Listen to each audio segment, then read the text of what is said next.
الحمد للہ رب العالمین والصلاة والسلام علی سید المرسلین اما بعد فاعوذ باللہ من الشیطان الرجیم بسم اللہ الرحمن الرحیم۔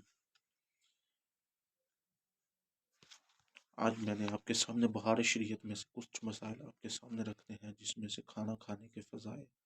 کھانا کھانے کا طریقہ اور ان میں کیا کیا فرض ہے اور کیا کیا مسائل ہے۔ میں نے آپ کے سامنے ان مسائل کو بیان کرنا ہے۔ آپ سب سے گزارش ہے کہ یہ آپ غور سے سن لیں تاکہ آپ کو رہنمائی ملے اور مسائل فقہیہ سے آپ کے علم میں اضافہ ہو، جس میں سے ہم نے آپ کو حدیثوں میں سے بھی مسائل بتانے ہیں جو ہمارے علماء شریعت انہوں نے بیان کی ہے مسائل، وہ فقہی مسائل میں نے آپ کے سامنے رکھتے ہیں تاکہ آپ سب سے گزارش ہے یہ ہے کہ آپ توجہ سے سنیں۔ بسم اللہ الرحمن الرحیم۔ بعض صورتوں میں کھانا فرض ہے، کھانے پر ثواب اور نہ کھانے میں عذاب۔ اگر بھوک کا اتنا غلبہ ہو کہ جانتا ہو کہ نہ کھانے سے مر جائے گا تو اتنا کھا لینا جس سے جان بچ جائے فرض ہے، اور اس صورت میں اگر نہیں کھایا یہاں تک کہ مر گیا تو گناہ گار ہے۔ اتنا کھا لینا کہ کھڑے ہو کر نماز پڑھنے میں کی طاقت آ جائے اور روزہ رکھ سکے، یعنی نہ کھانے سے اتنا کمزور ہو جائے کہ کھڑا ہو کر نماز نہ پڑھ سکے گا اور روزہ نہ رکھ سکے گا، تو اس مقدار سے کھا لینا ضروری ہے، اور اس میں بھی ثواب ہے۔ اور اس میں میں آپ کو وضاحت کرتے ہوئے آپ کو اس کا مسئلہ نمبر 1 بیان کرتا ہوں آپ کے سامنے۔ بسم اللہ الرحمن الرحیم۔ اضطرار کی حالت میں، یعنی جب کہ جان جانے کا اندیشہ ہے، اگر حلال چیز نہیں مل رہی آپ کو تو آپ کو چاہیے کہ اب جو مباح اور حرام چیز ہے ان کو کھا کر اپنی جان بچائے، اور ان چیزوں کے کھانے پر اسی صورت میں معاوضہ نہیں بلکہ نہ کھا کر مر جانے پر معاوضہ ہے۔ اگرچہ برائی چیز کھانے میں تعاون ہے تو اس کی تو تعاون دینا ہوگا، کھانے میں تعاون دینا ہوگا در محتاط۔ اور مسائل نمبر 2 پہ جاتے ہیں جو کہ پانی کے بارے میں ہے۔ بسم اللہ الرحمن الرحیم۔ پیاس سے ہلاک ہونے کا اندیشہ ہے تو کسی چیز کو پی کر اپنے کو ہلاکت سے بچانا فرض ہے۔ پانی نہیں ہے اور شراب موجود ہے اور آپ کو معلوم ہے کہ میں نے پانی پیے بغیر مر جاؤں گا، تو جان بچا مر جاؤں گا، معلوم ہے کہ اس کے پی لینے سے میری جان بچ جائے گی، تو اتنا پی لے جس سے یہ اندیشہ جاتا رہے، اتنا پی لے کہ جس سے یہ اندیشہ رہتا رہے کہ میں بچ جاؤں۔ مسائل نمبر 3 میں، دوسرے کے پاس کھانے پینے کی چیز ہے تو قیمت سے خرید کر کھا پی لے، وہ قیمت سے بھی نہیں دیتا اور اس کی جان پر بنی ہے تو اس سے زبردستی چھین لے، اگر اس کے لیے بھی اندیشہ ہے تو کچھ لے لے اور کچھ اس کے لیے چھوڑ دے۔ اس میں یہ بیان کیا گیا ہے مسائل میں کہ تمہاری جان جاتی ہے اگر تمہارے پاس قیمت نہیں ہے تو تم خریدنا چاہتے ہو، اگر تمہارے پاس نہیں قیمت ہے، وہ نہیں دے رہا اگلے، تو تم ان سے چھین کر بھی کھا سکتے ہو، زبردستی چھین کر بھی کھا سکتے ہو۔ اس کے لیے اب بھی یہی اندیشہ ہوگا کہ تو کچھ لے لے اور کچھ اس کے لیے چھوڑ دے، یعنی کہ تم اتنا کھا لو کہ تمہاری جان بچ جائے، اتنا نہیں کہ تم ان سے سارا ہی لے کر چھین کر اس سے سارے کھا لو۔ یہ نہیں کہ اتنا بس صرف آپ نے اتنا اس سے چھین کر اتنا کھانا کہ وہ آپ کو پتہ لگ جائے میری کہ جان اس سے بچ جائے گی، تو آپ اتنا کھا لیں، وہ بقایا جو بچا ہوا اس کے لیے چھوڑ دیں۔ یہ شریعت کا مسائل نمبر 3، بہار شریعت پیج نمبر 17، حصہ نمبر 16۔ بہار شریعت میں یہ مسائل حضرت صدر الشریعہ بدر الطریقہ حضرت علامہ مولانا مفتی محمد امجد علی اعظمی رحمہ اللہ تعالی علیہ انہوں نے بیان فرمایا ہے۔ اب ہم جاتے ہیں مسائل نمبر 4 میں۔ ایک شخص اضطرار کی حالت میں ہے اور دوسرا شخص اس سے یہ کہتا ہے کہ تم میرا ہاتھ کاٹ کر اس کا گوشت کھا لو، اس کے لیے اس گوشت کے کھانے کی اجازت نہیں۔ یعنی آپ کو ایک مسئلہ نمبر بیان کریں کہ ایک شخص اضطرار کی حالت میں ہے، یعنی کہ بھوکا ہے، کہ اس کو پتا ہے کہ میں نے اب مر جانا ہے، تو اس سے کہ دوسرا شخص اگر کہے کہ میرا ہاتھ اتار کر تم کھا لو، تو اس کی کھانے کی اجازت نہیں ہے، اس کے کھانے کی اجازت نہیں ہے، یعنی انسان کا گوشت کھانا اس حالت میں بھی مباح نہیں، اس حالت یعنی انسان کا گوشت اس حالت میں بھی تمہیں پتہ کہ میں نے مر جانا ہے، تمہیں اس یہ بھی نہیں پتا انسان کا گوشت تم پر مباح نہیں ہے، تم انسان کا گوشت نہیں کھا سکتے۔ یہ بہرحال شریعت کا مسائل ہے۔ اب مسائل نمبر 5 کی طرف جاتے ہیں ہم۔ کھانا پینا، کھانے پینے پر وہ اور علاج کو قیاس نہ کیا جائے، یعنی حالت اضطرار میں مردار اور شراب کو کھانے پینے کا حکم ہے مگر دو کے طور پر شراب جائز نہیں، کیونکہ مردار کا گوشت اور شراب یقینی طور پر بھوک اور پیاس کا دفیہ ہے، اور دعا کے طور پر شراب پینے میں یہ یقین کے ساتھ نہیں کہا جا سکتا کہ مرض کا ازالہ ہی ہو جائے، یعنی یہ ہے کہ آپ کو ایک ہی مباح چیز ملے اور شراب ملے تو آپ کٹھی نہیں پی سکتے، کیونکہ آپ کو فرض ہے یہ یقین کے ساتھ نہیں کہا جا سکتا کہ مرض کا ازالہ ہی ہو جائے، یہ تو ہمارے آقا جان نے نہیں فرمائی نہیں۔ مسائل نمبر 6، بھوک سے کم کھانا چاہیے اور پوری بھوک پڑھ کر کھانا کھا لینا مباح ہے۔ یہ شریعت کا مسائل ہے کہ بھوک سے کم کھانا چاہیے اور پوری بھوک بڑھ کر کھا لینا مباح ہے، اس کو ہم شریعت نے مباح کہا ہے،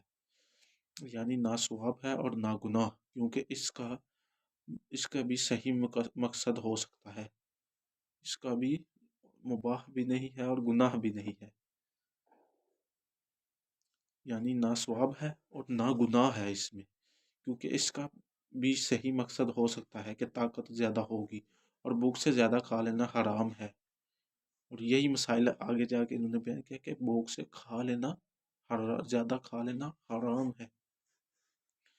زیادہ کا مطلب ہے کہ اتنا کھا لینا جس سے پیٹ خراب ہونے کا گمان ہو، یعنی ہم اتنا ہی بھی نہ کھانا کھا لیں کہ ہمارا پیٹ ہی زیادہ بھر جائے، اتنا کھانا کھانا چاہیے کہ ہمیں پتہ ہو کہ ہم اس سے برداشت کر سکتے ہیں، ہمارا پیٹ برداشت کر سکتے، ہمیں کھڑا ہو کے نماز پڑھنے کی طاقت آ جائے، ہمارے جسم میں اتنی طاقت آ جائے کہ ہم اتنا کھانا کھائیں، یہ نہیں کہ ہم ٹھوسی جائیں، بس ٹھوسی جائیں۔ مثلاً دست آئیں گے اور طبیعت بد مزہ ہو جائے گی، یہ بھی ہے کہ ہماری طبیعت ہی دست آ جائے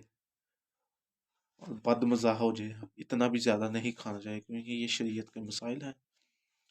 اور ہم اب پڑھتے ہیں مسائل نمبر 7 کے، اگر 7 کی طرف۔ بسم اللہ الرحمن الرحیم۔ اگر بھوک سے کچھ زیادہ اس لیے کھا لیا کہ کل کا روزہ اچھی طرح رکھ سکے گا، روزے میں کمزوری نہیں پیدا ہوگی تو حرج نہیں، جب اتنی ہی زیادہ ہو جس سے معدہ خراب ہونے کا اندیشہ نہ ہو۔ اس میں مسائل نمبر 7 میں بیان کیا گیا ہے، اگر بھوک سے کچھ زیادہ اس لیے اس نے کھا لیا کہ کل کا روزہ اچھی طرح رکھ سکے گا، اس میں بیان کیا گیا کل کا روزہ اچھی طرح رکھ سکے گا، روزے میں کمزوری نہیں پیدا ہوگی تو حرج نہیں، جبکہ اتنی ہی زیادتی ہو جس سے معدہ خراب ہونے کا اندیشہ نہ ہو، اور معلوم ہے کہ زیادہ نہ کھائے تو کمزوری ہوگی، دوسرے کاموں میں اس وقت ہوگی، یوں ہی اگر مہمان کے ساتھ کھا رہا ہے اور معلوم ہے کہ یہ ہاتھ روک دے گا تو مہمان شرما جائے گا اور سیر ہو کر نہ کھائے گا، تو اس صورت میں بھی کچھ زیادہ کھا لینے کی اجازت ہے۔ اور شریعہ کا یہ مسئلہ ہے کہ اگر آپ کے ساتھ کوئی مہمان بیٹھا ہے یا آپ کے دوست بیٹھا ہوا ہے، کوئی آپ کے ساتھ بیٹھا ہوا ہے، مہمان آیا ہوا ہے، آپ کے گھر میں آئے ہوئے ہیں، آپ کی پھپھو ہیں، آپ کے ماموں ہیں، آپ کے جو بھی رشتے دار آئے ہوں مہمان، اگر وہ آپ ان کے ساتھ بیٹھ کر کھانا کھا رہے ہیں تو آپ کو چاہیے کہ اپنی بھوک، آپ کو پتہ ہے میں اتنا پیٹ بھر کے کھا لیا ہے، اور آپ کو پتہ ہے کہ یہ مہمان میں نے اب کھانا چھوڑ دیا، اپنا ہاتھ روک لیا، تو اب یہ مہمان بھی روک لے گا ہاتھ، کیونکہ مہمان نے ابھی تو کھانا شروع نہیں کیا، میں نے تو کچھ زیادہ کھا لیا۔ اس کا یہ بھی مسئلہ ہے نا کہ آپ کھانا زیادہ کھا لیا ہوگا، مہمان ابھی کم کھا رہا ہو تو آپ کو یہ شک ہو جائے گا کہ میں نے یہ ہاتھ چھوڑا، تو یہ ہو سکتا ہے مہمان بھی چھوڑ دے کھانا، تو آپ کو چاہیے، شریعت نے یہ اجازت دی ہے کہ آپ ان کے سامنے اور کھانا کھائیں تاکہ مہمان بھی اپنا پیٹ بھر کر کھانا کھائے، اپنی بھوک کے مطابق کھانا کھائے، اور اس میں اب ہم مسائل نمبر 8 کی طرف بڑھتے ہیں۔ سیر ہو کر کھانا گا اس لیے کہ نوافل کثرت سے پڑھ سکے گا، مطلب کہ ہم پیٹ بھر کر کھانا کھا سکیں، کہ ہم نے یہ عبادت کرنی ہے، ہم نے نفل پڑھنے ہیں، ہم نے ذکر کرنا ہے، اس کے لیے کھانا کھانے کے پڑھنا پڑھانے میں کمزوری پیدا نہ ہو، تو اچھی طرح اس کو انجام دے سکے گا۔ یہ منصوب ہے، اور سیری سے زیادہ کھانا کھایا مگر اتنا زیادہ نہیں کہ شکم خراب ہو جائے، یہ مکروہ ہے۔ عبادت گزار شخص کو یہ اختیار ہے کہ بقدر محبت تناول کرے یا بقدر مندوب، مگر اسے یہ نسبت کرنی چاہیے کہ اس کے لیے کھاتا ہوں کہ عبادت کی قوت پیدا ہو، یعنی اس میں ہمیں یہ نیت کرنی ہوگی کہ عبادت کے لیے میں کھاتا ہوں۔ جو اپنی عبادت کرتے ہیں، جو پرہیزگار ہیں، ان کو چاہیے کہ وہ اس نیت سے کھانا کھائیں کہ میں اپنی عبادت میں قوت پیدا کرنے کے لیے کھا رہا ہوں، کہ اس نیت سے کھانا ایک قسم کی طاعت ہے۔ کھانے سے اس کا مقصود لذوذ نہ ہو، یعنی کہ یہ بری صفت ہے۔ قرآن مجید میں کفار کی صفت یہ بیان کی گئی ہے کہ کھانے سے ان کی مقصود ہوتا ہے، اور حدیث میں کثرت ہو رہی کفار کی صفت بتائی گئی ہے۔ مسائل نمبر 9، ریاضت و مجاہد میں ایسی تقلیل غذا کی عبادت مفروض کی ادا میں ضعف پیدا ہو جائے، مثلا اتنا کمزور ہو گیا کہ کھڑا ہو کر نماز نہ پڑھ سکے گا، اور یہ نجائز ہے، اور اگر اس کی حد کمزوری نہ پیدا ہو تو حرج نہیں۔ مگر ہم مسائل نمبر 9 میں بیان کیا گیا ہے کہ ریاضت و مجاہدہ میں اس تقلیل غذا کی عبادت مفروض کی ادا میں ضعف پیدا ہو جائے، مثلا اتنا کمزور ہو گیا کہ کھڑا ہو کر نماز نہیں پڑھ سکے گا، یہ ناجائز ہے۔ اگر اس حد کی کمزوری نہ پیدا ہو تو حرج نہیں، مثلا کہ ہمیں پتہ ہے کہ مجھ سے کھڑا ہو کر نماز نہیں پڑھی جا سکتی، تو ہمیں چاہیے کہ ہم اپنا کھانا پورا کریں، ہمیں اتنا کم بھی نہیں کھانا کھانا چاہیے کہ ہماری عبادت میں فرق آ جائے۔ اب ہم بنتے ہیں مسائل نمبر 10 کی طرف۔ بسم اللہ الرحمن الرحیم۔ زیادہ کھا لیا اس لیے کہ کہہ کر ڈالا گا، مسئلہ نمبر 10 میں بیان کیا ہے کہ زیادہ کھا لیا اس لیے کہ کہہ کر ڈالے گا، اور یہ صورت اس کے لیے مفید ہو تو حرج نہیں، کیونکہ بعض لوگوں کے لیے یہ طریقہ نافع ہوتا ہے۔ اگر کچھ زیادہ کھا لے، اسے پتہ ہے کہ مجھے اب کیا آ جائے گی، تو اس کے لیے شریعت نے یہ مسائل بیان کیا ہے کہ اس لیے مفید ہو تو حرج نہیں، اس کے لیے یعنی اس کے لیے بہتر ہو تو اس میں کوئی حرج نہیں، کیونکہ بعض لوگوں کے لیے یہ طریقہ نافع ہوتا ہے۔ مسائل نمبر 11 کی طرف ہم بڑھتے ہیں۔ طرح طرح کے میوے کھانے میں حرج نہیں، یعنی شریعت نے یہ بیان کیا ہے کہ طرح طرح کے میوے کھانے میں کوئی حرج نہیں، اگرچہ افضل یہ ہے کہ ایسا نہ کرے،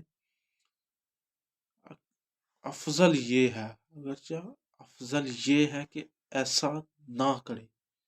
کہ طرح طرح کے میوے کھانے میں حرج نہیں۔ یہ بیان کیا ہے کہ ہم ایک مسئلہ ہے، ہم زیادہ میوے کھا رہے ہیں،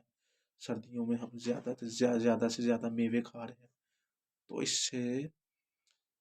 حرج نہیں۔ شریعت نے بیان کیا کہ آپ سے اس میں حرج نہیں، مگر آپ کے لیے اگرچہ یہ افضل ہے کہ ایسا نہ کرے۔ شریعت نے بیان کیا کہ افضل ہے کہ ایسا نہ کرے۔